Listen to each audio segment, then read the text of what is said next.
একটা চুরি, তারপর আরেকটা, তারপর খুন। যেখানে চুরি সেখানেই খুন, আর যেখানে খুন সেখানে কি কেউ আড়াল থেকে সব নিয়ন্ত্রণ করছে? Movie Sitaram Benoy case number 18। এই প্রশ্নটা শুধু আমাদের মনে নয়, পুরো গ্রামে প্রতিটা মানুষের মনে ঘুরপাক খাচ্ছে। কর্ণাটকের এক পাহাড় ঘেরা নিস্তব্ধ গ্রাম আনেগাড্ডে, সেইখান থেকেই শুরু এই অদ্ভুত রহস্যময় যাত্রা। গ্রামে নতুন পোস্টিং হয়েছে একজন সৎ ও দৃঢ়চেতা police officer, sub inspector Sitaram Benoy. শহরে ঝলমলে পুলিশ নয় তিনি, একজন শান্ত, মনোযোগী অথচ তীক্ষ্ণ বুদ্ধি অফিসার, যার চোখ মিস করে না কোনো সন্দেহজনক ইঙ্গিত। কিন্তু সমস্যা শুরু হয় তখনই যখন তিনি গ্রামে পা দেওয়ার পরপরই তার নিজের বাড়িতেই চুরি হয়। শুধু তাই নয়, এরপর একের পর এক চুরির ঘটনা, গ্রামের কিছু মানুষজনের অদ্ভুত আচরণ, হঠাৎ হঠাৎ অস্বাভাবিক মৃত্যু, সব মিলিয়ে একটা অদৃশ্য জালের মধ্যে যেন জড়িয়ে পড়ে পুরো গ্রাম। প্রথমে যেসব ঘটনা ছোটখাটো মনে হচ্ছিল, সেগুলো ধীরে ধীরে এক ভয়াবহ ষড়যন্ত্রের আকার নিতে শুরু করে, যেন কেউ একজন সবকিছু আগেই জানে এবং অদৃশ্যভাবে প্রতিটা ঘটনা পরিচালনা করছে। এই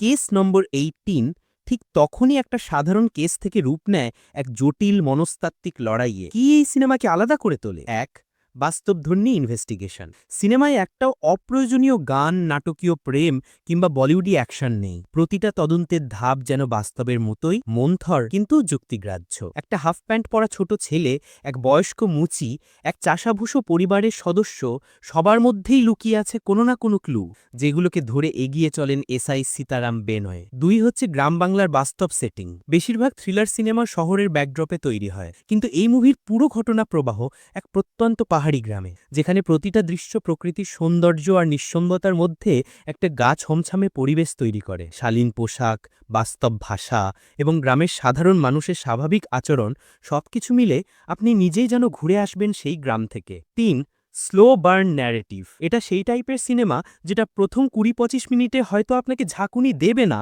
কিন্তু একবার আপনি গল্পে ঢুকে গেলে আর বেরোতে পারবেন না। প্রতিটা চরিত্রের পেছনে যেন লুকিয়ে আছে এক একটা গল্প, আর গল্পটা যত এগোবে আপনি ততই অবাক হবেন এই বুঝতে না পেরে যে আসলে এখানে কে খলনায়ক। অভিনয় পারফরম্যান্স। বিজয় রাঘবেন্দ্রা এই সিনেমার প্রাণ।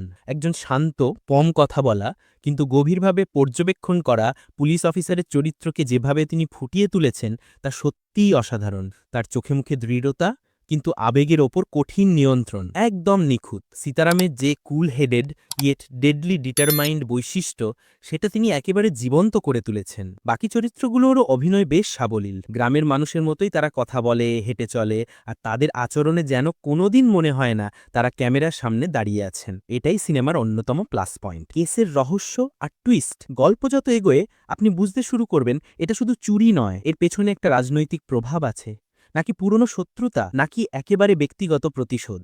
সিনেমার প্রতিটা টুইস্ট বেশ সংযত, অহেতুক চমকদার নয়। দর্শককে বারবার প্রশ্ন করায় যে আমি যা ভাবছি সেটা কি আসলে ঘটছে, এবং এখানেই সিনেমাটা নিজের পরিচয় তৈরি করে। শেষ কথা, যারা গল্পে ধীরে ধীরে ডুবে যেতে ভালোবাসেন এবং যারা বাস্তবধর্মী তদন্ত নির্ভর থ্রিলার খোঁজেন, তাদের জন্য সীতারাম বেনয় কেস নম্বর 18 একদম পারফেক্ট পছন্দ। এটা এমন এক সিনেমা যেখানে আপনাকে ধৈর্য ধরে প্রতিটা ক্লু গেঁথে নিতে হবে। কোনো জাঁকজমক নেই, নেই উচ্চস্বরে হিরোগিরি, আছে বাস্তবধর্মী কেস, মানুষের স্বভাব আর এক কঠিন সত্য।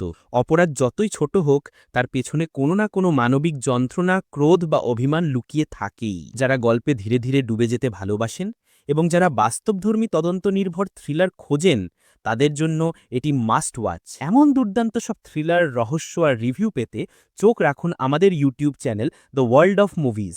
নতুন সিনেমার আপডেট, রিভিউ আর ইনডেপথ অ্যানালিসিস নিয়ে আমরা হাজির হই প্রতি সপ্তাহে। চ্যানেল সাবস্ক্রাইব করে আমাদের মুভির দুনিয়ার সঙ্গী হন।